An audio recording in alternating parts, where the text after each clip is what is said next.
Coucou tout le monde, aujourd'hui on se retrouve pour une nouvelle vidéo avec en plus en prime un test micro parce qu'on n'entendait pas toujours très bien quand on parlait. Donc voilà, on a décidé d'essayer ça. Je sais pas du tout si ça va être mieux, en tout cas on l'espère. Et donc aujourd'hui on se retrouve pour un nouveau vlog de concours avec Hippo. On a engagé la Club 2 aujourd'hui. Je me marre parce que je sais pas du tout comment ça va se passer. On a travaillé toute la semaine après les éliminations de la semaine dernière pour essayer de comprendre le problème. Évidemment, le problème c'est moi, hein, parce que au-delà du fait qu'Hippo veuille plus jouer, elle veut plus jouer pour une raison. C'est que je suis pas assez précise et fine dans mes demandes parce que c'est une jument qui est très sensible. Donc évidemment, avec un cheval moins sensible, ça passerait probablement, mais avec elle, j'ai pas le droit et il faut absolument que j'arrive à, à plus me tenir, à plus attendre, à moins la solliciter en permanence.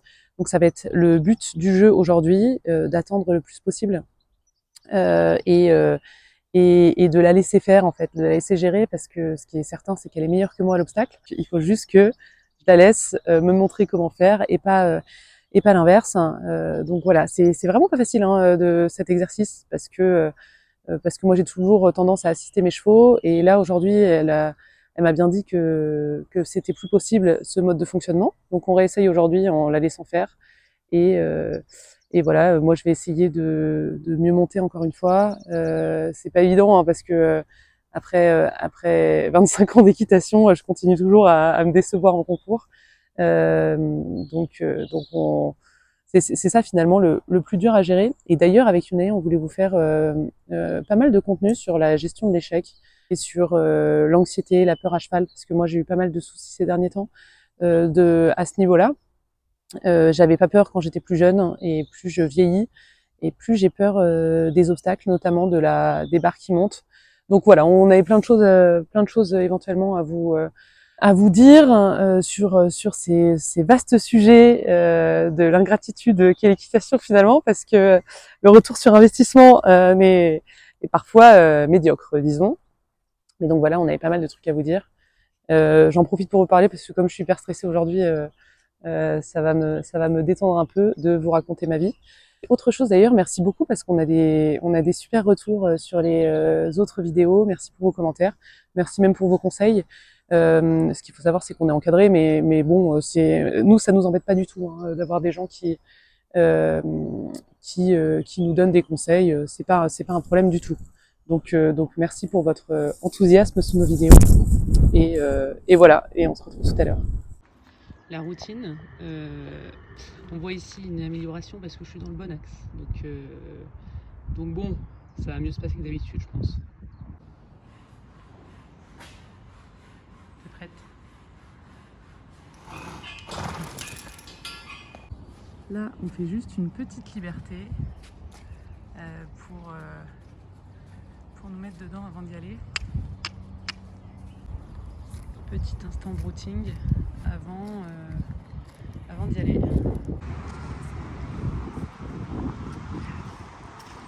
Je vais essayer d'ouvrir.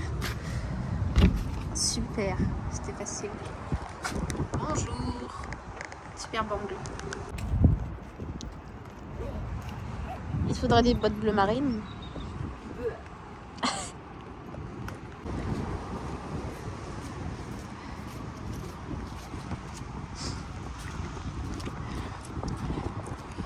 Petit plan un peu artistique comme ça. Wow. Ah, ça c'est pas artistique du tout. Voilà. Ah là là, c'est très bien filmé. Il va bien le bleu marine comme ça. Oh là là, faut pas que je filme en marchant, c'est l'enfer. Voilà, ce sera comme ça.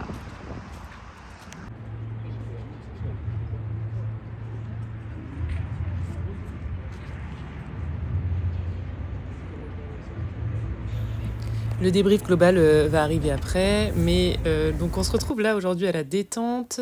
On était sur la piste rouge, ce qui ne nous pose pas trop de problèmes généralement. On avait déjà été en dressage sur la piste rouge, mais jamais à l'obstacle. Mais c'est pas forcément ce qui me faisait peur. Surtout qu'Hippo était très calme dès le début de la détente. Vous m'avez vu au début avec un bonbon dans la poche. Je travaillais beaucoup en renforcement positif ces derniers temps en lui donnant un max de bonbons dès qu'elle faisait quelque chose de positif pour vraiment la diriger vers ce que je voulais faire. Donc là, on voit, elle travaille assez bien hein, sur le plat.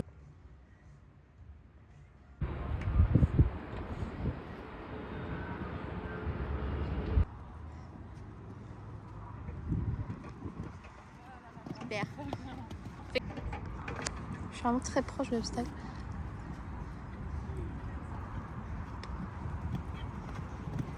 Super. Super. Très bien. Très bien. Je suis avec Hippocane. C'est très gros comme plan. Ah, je vais voir. Voilà, on va se présenter. On est en train d'attendre Gladys qui fait la reco. Ah oui, c'est très intéressant. Ça va être long comme temps. Je vous retrouve ici en voix off, même si je parle beaucoup après, pour vous expliquer un petit peu ce qui s'est passé. Donc on était sur la grande piste rouge au pôle, et elle était très calme hein, et assez tendue au niveau du contact. Et donc là, elle saute le 1. Je me suis dit, ça y est, c'est bon, tous nos problèmes se sont évadés. Et là, bim. Et en fait, on voit que je pars mais complètement en avant dès qu'elle a une rupture de mouvement. Vraiment, je m'en suis rendu compte sur ces vidéos, j'arrive pas à me tenir en arrière hein, et c'est problématique avec elle, puisque en fait, dès que mes épaules passent un peu devant, tout mon poids se va vers l'avant sur elle, hein, ce qui ne nous aide pas du tout dans la posture. Donc voilà, là j'y retourne une deuxième fois. Là, j'arrive un peu plus à rester derrière. Elle s'arrête encore une fois. À ce moment-là, évidemment, moralement, c'était très dur parce que j'étais contente de ne pas être tombée sur le 2, mais je pensais vraiment pas du tout qu'elle allait le repasser cet obstacle. Et d'ailleurs, c'est pareil, c'est assez inexplicable. Je ne comprends pas ce qui s'est passé entre la deuxième fois où je reviens sur le 2 et cette fois-ci, mais elle y va. Ensuite, on est à faux, donc j'essaye de la faire changer de pied, puis on est désunis. Je me disais, maintenant, il faut absolument que je reste derrière, absolument, donc je l'encastre dedans en tirant. Elle fait la barre avec les postérieurs, c'est assez lunaire. Et alors là, bim, encore une fois, il n'y a plus personne. Voilà pour nos exploits du jour. Ouais.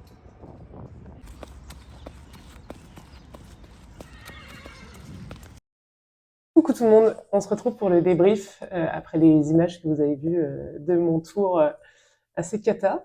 D'ailleurs, je mettrai peut-être ce petit extrait au départ, mais ce que je voulais dire, c'est que c'est la première fois pour moi que je m'affiche un peu publiquement. J'étais pas très à l'aise avec le fait de le faire depuis de nombreuses années. Et là, je me suis dit que c'était le moment de me lancer et le moment de partager. Et alors, j'ai jamais fait de résultats aussi mauvais qu'en ce moment. Donc, je suis servie par rapport à l'affichage. Mais voilà, c'est le jeu. Euh, c'est pas grave. Le but, c'est d'arriver à progresser derrière. Et en plus, vous êtes tellement bienveillants dans les commentaires qu'il n'y a pas de problème par rapport à ça. On est quelques jours après, encore une fois, parce que comme ça me permet de prendre le temps de me poser et de réfléchir à ce qui s'est passé. Donc Hippo a fait une détente correcte, sans plus, parce que j'arrivais pas à tourner à gauche pour arriver correctement sur mes obstacles.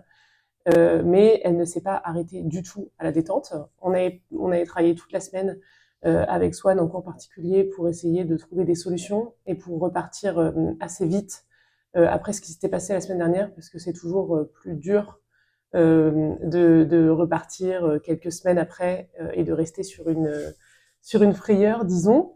Donc, elle fait une assez bonne détente. On arrive en piste. Elle était assez concentrée. On saute le 1 très bien, ce qui est d'ailleurs assez inexplicable. Et puis après, elle s'arrête 2 fois sur le 2. Moi, je passe complètement en avant avec les épaules. En fait, comme je suis très grande dessus, dès qu'elle a un mouvement de rupture, je vacille très très vite en avant, ce qui évidemment ne nous aide pas toutes les deux. Elle repasse le 2, c'est pareil, j'ai du mal à l'expliquer. Ensuite, le 3, elle était désunie. Et donc, elle prend la barre avec les postérieurs. Et alors, le 4, elle regardait le soubassement blanc très fort depuis le début de la ligne. Et évidemment, elle s'éteint complètement dedans. Donc voilà, on a été éliminé sur le 4, ce qui confirme un petit peu mon ressenti. C'était plutôt un ressenti global que quelque chose n'allait pas. Je pense qu'il faut a mal quelque part.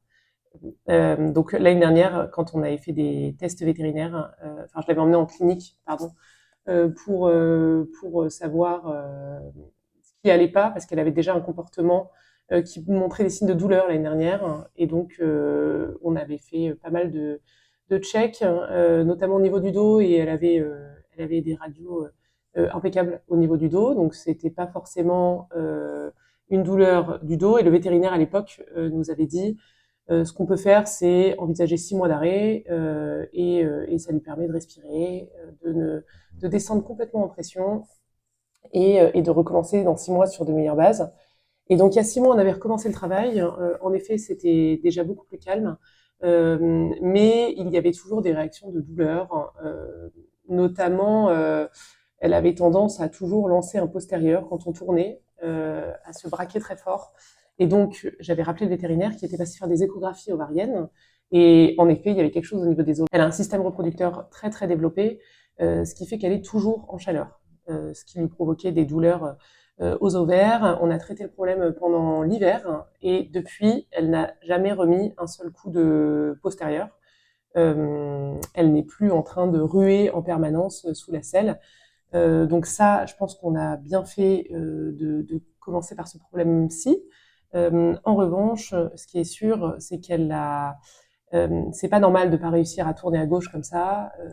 Donc évidemment, il y a un problème de posture de ma part, mais je pense que quelque chose la bloque et ça va être compliqué de savoir pourquoi, parce que ça peut être vraiment pour plein de raisons différentes. Donc, ce qu'on fait, c'est qu'elle va avoir un rendez-vous avec une magnétiseuse jeudi avec un rapport aussi de communication animale qui sera fourni. Moi, c'est la première fois que je fais ça. Je suis pas trop du genre à y croire, alors que Yunae, c'est vraiment son truc et elle me le recommande depuis très longtemps. Donc, on verra à partir de jeudi. Mais surtout, on va refaire une pause avec Hippo encore parce que voilà, moi j'ai peur. J'ai beaucoup d'anxiété à cheval qui revient en ce moment avec le fait qu'Hippo s'arrête. Donc ça va pas du tout dans notre sens. Et deuxième point, c'est que j'ai envie d'être fière à cheval et d'être fière de ce que je fais par rapport à l'investissement, parce que moi il faut savoir que je suis aux écuries tous les jours et je monte tous les jours à cheval. Et en fait c'est très très pesant de regarder des images et de pas être fier de ce qu'on voit. J'ai envie de progresser. Alors même s'il y a beaucoup de progression à la maison, aujourd'hui en concours, j'arrive pas à suivre. Et je pense que le fait d'être sur Hippo qui intègre toutes mes émotions aux siennes, ça nous aide pas du tout. Donc voilà, c'est pas encore une fois, c'est pas un drame. Et c'est très drôle parce que hier, Julia, d'entre ses oreilles, a sorti une vidéo sur les raisons pour lesquelles elle arrête le concours. Et elle dit à un moment, dans la vie de chacun des cavaliers, il y a toujours un moment où il faut savoir prendre du recul, où il faut savoir s'arrêter. Et je pense que c'est le cas aujourd'hui pour Hippo. J'ai pas envie de forcer. Swan m'a dit que selon lui, ça n'avait pas d'intérêt en plus de la forcer dans la contrainte. Donc on était tous les deux d'accord sur la situation. La grande nouvelle, c'est qu'il va y avoir un nouveau projet qui va arriver. J'y réfléchissais depuis quelques temps et voilà, je vous invite à nous suivre et à vous abonner parce que je pense qu'il va y avoir plein de choses qui vont arriver, qui vont être assez chouettes, moi qui permettent d'enfin progresser à cheval et voilà plein de choses sympas. Je pense que vous vous en doutez en écoutant ces quelques paroles. Mais voilà, ça va arriver assez vite à mon avis parce qu'il y a déjà une très bonne piste sur laquelle on travaille. Et voilà, je peux pas trop vous en dire plus. Il faut aussi que j'arrête de dire voilà parce que je dis tout le temps voilà. En tout cas, encore une fois, merci beaucoup pour votre intérêt pour la chaîne. Merci pour le visionnage. Je sais que j'ai raconté ma vie pendant un moment. Mais n'hésitez pas à partager vos retours d'expérience par rapport, vous aussi, à votre anxiété à cheval, aux solutions que vous avez mises en place pour y arriver, et à d'autres conseils aussi, éventuellement, si vous en avez. En tout cas, merci beaucoup, et on se retrouve très bientôt pour une nouvelle vidéo. Bye!